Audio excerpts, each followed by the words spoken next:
Okay, Travis Wayne Goodsell.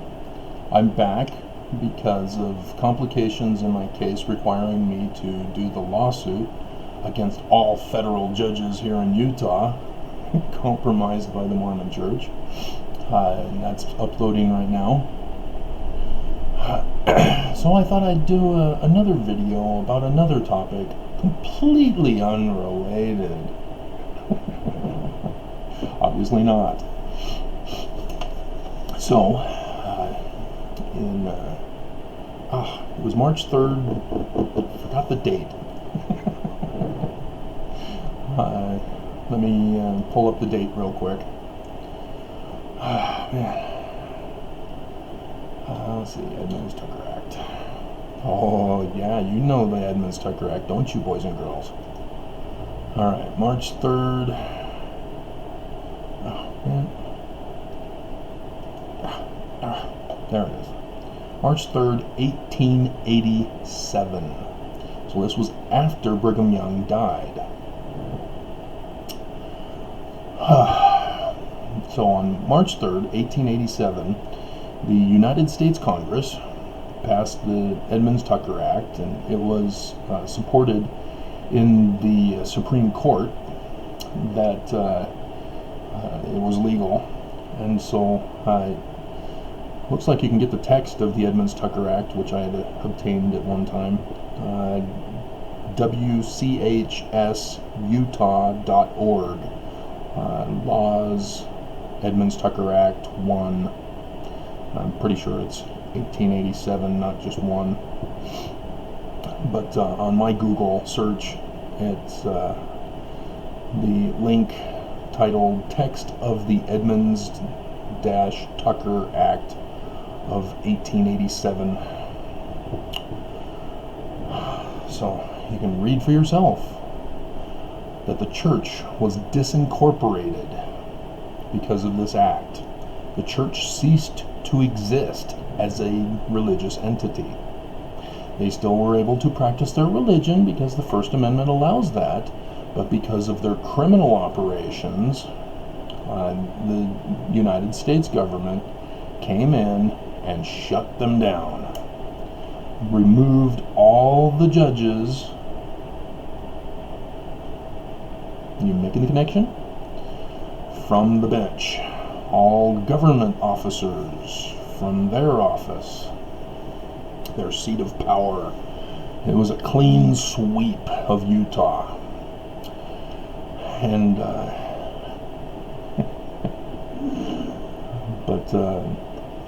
yes, that's what I'm going to be pursuing with this new complaint that I talk about in this video that's being uploaded.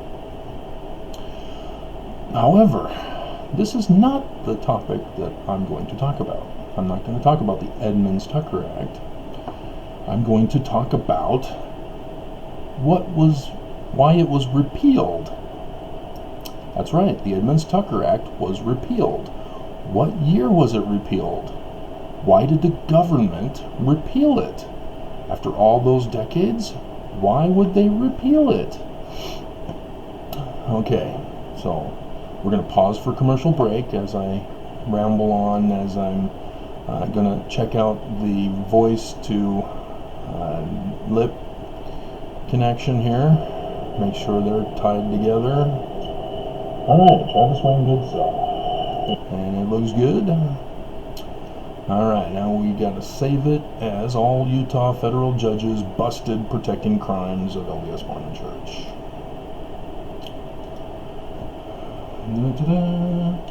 All Utah federal judges busted protecting crimes of LDS Mormon Church.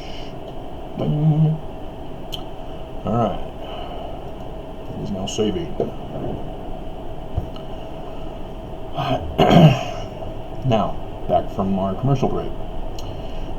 The Edmunds-Tucker Act was repealed by the United States government.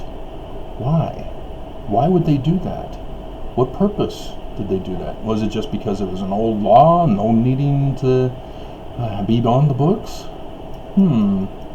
This is where you identify quid pro quos, ladies and gentlemen.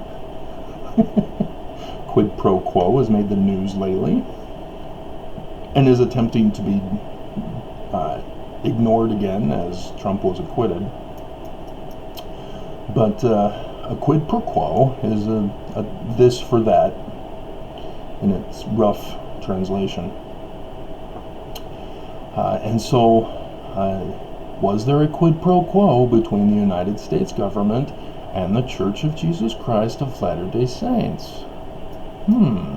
What then did the church have to give up or change in order for the Edmunds-Tucker Act to be repealed? That's the quid pro quo you're looking for. Well, first of all, you got to know the date of when it was repealed. 1978. Dun dun dun. What happened in 1978, boys and girls? I was just baptized on March 18th, 1978. So I'm sure it had to do with me. It's all about me, right? No. I just became a Mormon, and now was forced to pay tithing in order to participate in the rituals. And so my mom and dad gave me a birthday gift of a little box to put any money that I obtained from lawn mowing, babysitting, allowance, whatever they had. They even started allowance so that I could put money into this thing. And back in those days, we also had a savings and loan. So the money that I had put into the savings slot would go into that savings and loan account.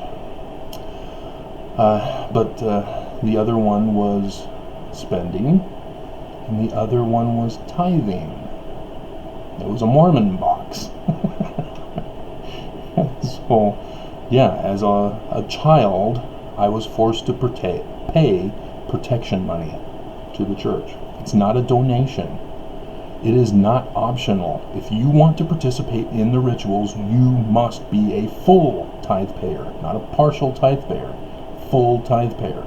Otherwise, your home teachers that back then would come over and take a baseball bat to your kneecaps. No, the bishops were the ones who actually put you in a disciplinary situation if you didn't pay a full tithing. So, yeah, a crime organization. Thus my lawsuit. And thus the federal judge's complaint that I'm having to do now. And so, but yes, all of you know 1978. The most infamous year in Mormon history. Doesn't quite fit the tune, does it? Blacks got to receive the priesthood and pay protection money to the church.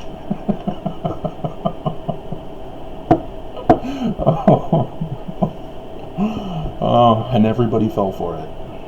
Everybody thought, oh, we can't have blacks have the priesthood. God had cursed them with a dark skin. Brigham Young misinterpreted the Book of Mormon because it was actually a code in the Book of Mormon. And Brigham Young said, oh, see, Jesus is racist. So we're taking away their priesthood. So, that was the quid pro quo. The church said that they would stop being racist because, that whole civil rights movement, equal rights for women as well as for those of color, allowed to vote now because of the amendments in the Constitution. And so the church said, okay, fine. We will allow blacks to come into our church and give us protection money through tithing if you repeal the Edmunds-Tucker Act.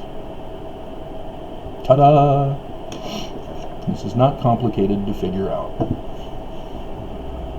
And the church did their end of the bargain, and it was never revelation. It was an official declaration. They didn't want to make it a revelation. that didn't want to do it. And so then they come out with all these backstory claims of, oh, I was struggling with the Lord. Lord, is it time? Do the blacks deserve the priesthood after all these decades of having it taken away? And talking, Spencer W. Kimball talking to Bruce R. McConkie. Bruce, the most knowledgeable person on the scriptures, can you find any reason why we should deny blacks the priesthood?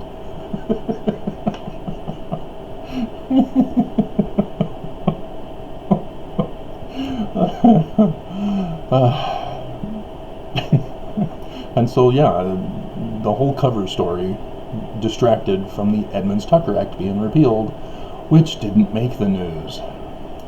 But it's on the official dockets as being repealed. And so, yeah, that's the real story behind blacks in the priesthood and the Edmunds-Tucker Act getting repealed. Now, the significance of the Edmunds-Tucker Act being repealed means that it's no longer a crime to commit polygamy. That's why Utah does not go after the FLDS church. That's why Warren Jeffs was pursued because of SNAP fraud violations. Not because of polygamy. They were able to do that after because he was marrying underage girls. So they got him for that crime, not polygamy. Big difference. Because the Edmunds-Tucker Act had been repealed. Just see what the church is doing. They're saying, fine, we'll allow blacks into our church as long as we get to practice polygamy in the future. So now, Mormons, boys and girls, go back to the October conference. Let's bring it up. Let's get you the actual title of President Oaks' talk, where he jokes about polygamy. He gives everybody a clue that they're bringing back polygamy very, very soon. Alright, so we need to go to the church's site, churchofjesuschrist.org, and scroll down to Quick Links, General Conference, and Saturday morning session. Dallin H. Oaks, Trust in the Lord, the very last session. And nobody watches or pays attention to the Saturday sessions. They only do a token Sunday session. Alright. Trust in the Lord. My dear brothers and sisters, a letter I received some time ago introduces the subject of my talk. The writer was contemplating a temple marriage to a man whose eternal companion had died. See where they're going here? She would be a second wife. See, he already knows about polygamy. He's using this as the subject of his talk. And then he says, I told her to trust the Lord. Not trust in the Lord. Alright, well, whatever. Just see where he's going with this? Have you Mormons paid attention to the changes that the church made in the temple endowment, in the ceremony? You got all distracted by women giving more freedoms and more speaking parts in the garden story. But wait. Oh yeah, and the covenant of obedience. You no longer have to obey your husbands. But what was the quid pro quo? Always look for a quid pro quo when there's a criminal organization involved. What is the quid pro quo? The law of chastity. So go back to the temple. Don't pay too much attention to not being allowed to obey your husband anymore. And being allowed to wear slacks. Pay attention to the law of chastity. It's no more legally and lawfully, is it? You are now allowing yourself for the future coming of polygamy. They use the plural in there. Pay attention.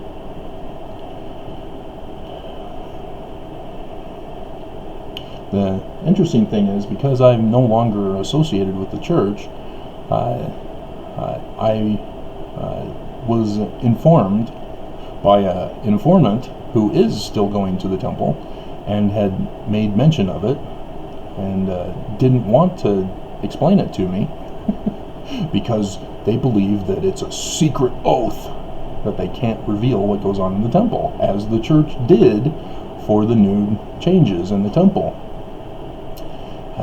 They come up with the first presidency statement that has to be read at the beginning of the endowment. You must keep this a secret. We do not want the world to know that we are planning polygamy again, because the Edmunds-Tucker Act was repealed in 78 in preparation for the Lord's commandment in section 132 of the Doctrine and Covenants. It's still a law in the church. They didn't take it out. They were supposed to, according to the Edmunds-Tucker Act, deal with the government, and they refused. They were supposed to put back in Joseph Smith's declaration of one man, one woman, from the 1835 Doctrine and Covenants. And so, what do we do now?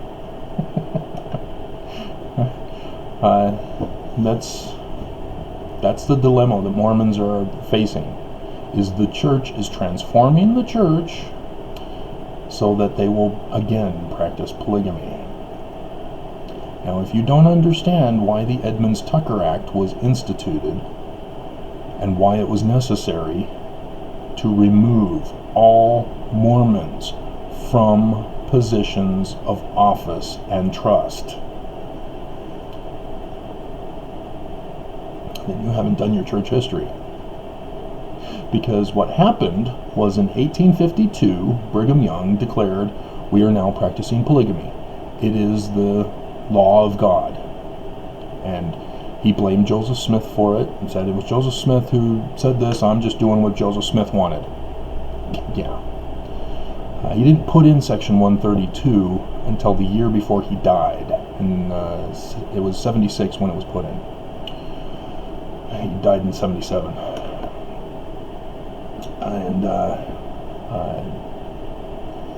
And so what happens when you have the top leadership, the most worthy of priesthood authorities, getting to obtain all the hot chicks in the church?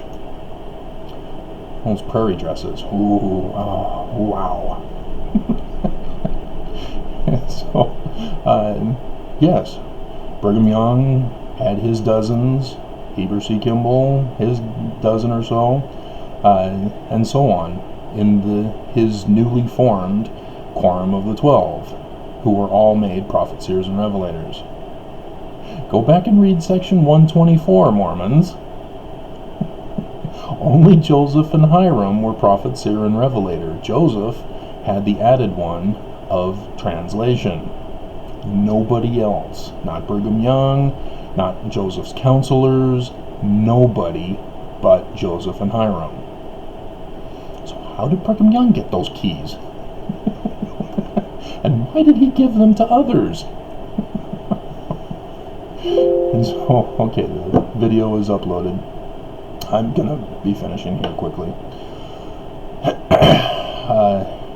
And so, yeah, what happens is that the guys who aren't in leadership position, they go without a wife because there's no more women left.